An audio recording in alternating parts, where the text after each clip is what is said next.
Hi, everyone. Thank you for joining for the part three of talking about CalFRESH.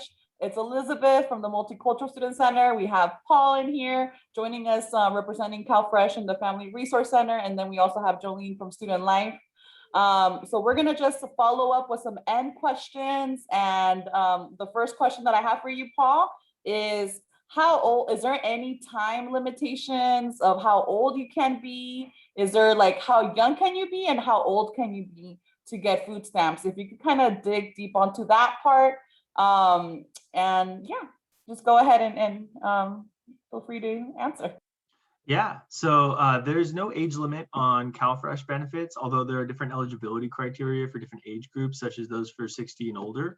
But the thing is, like, if you're 18 and younger, for example, you'd be part of your household, your parents' household, or your guardian's household, and so you'd be applying as a household there. And then we mentioned the rule for children 22 and younger, and how that divvies up in our previous video.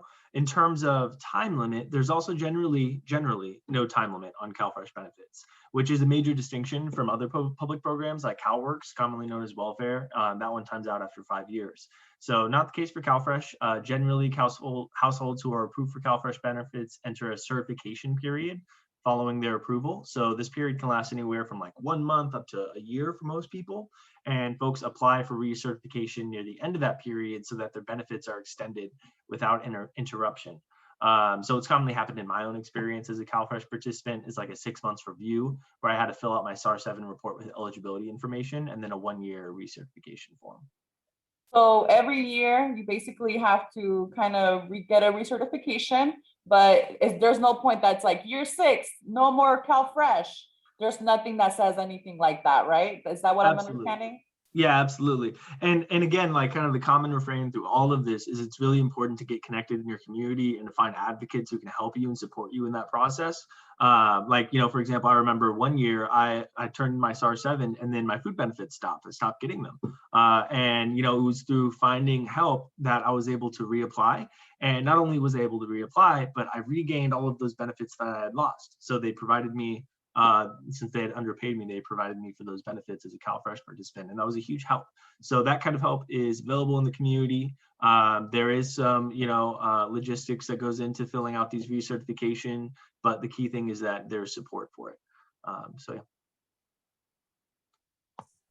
So Paul, I have a question, and I think it is probably on students' mind, like, what can they buy with CalFRESH? Like, obviously they can buy food, I get it, but like, what kind, is it like anything in the market? Is it what, or better, maybe the better question is, what can't they buy? I know that some students might really be wanting to know some, like, an actual like usage detail. Yeah, that's a really, really important question, and one that's super relevant to the experience of being a CalFRESH participant, right? So the CalFRESH program does have rules for what you can buy and what you cannot buy with your food benefits. In terms of what you can buy, some of the key rules include allowance for like any food items meant for human consumption that are not hot at the time of purchase, and I'll touch on that in a second, or like any seeds or plants that you would need to grow food for yourself or for your family. In terms of what you're not allowed to buy, some of the key rules of things that you can't use your benefits for include things like tobacco products or pet food or alcohol, non-food items such as toiletries, vitamins, medicines, and then a key one is hot food meant for immediate consumption. So, you know, though there is that rule, there's also a rule, or there's also exceptions. So there's like sometimes hot meal programs or restaurant meal programs, depending on the county that you live in.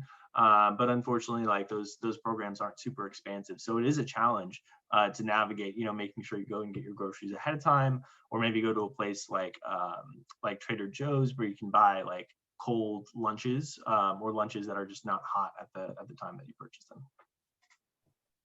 That's super useful and definitely good to know. Thank you so much.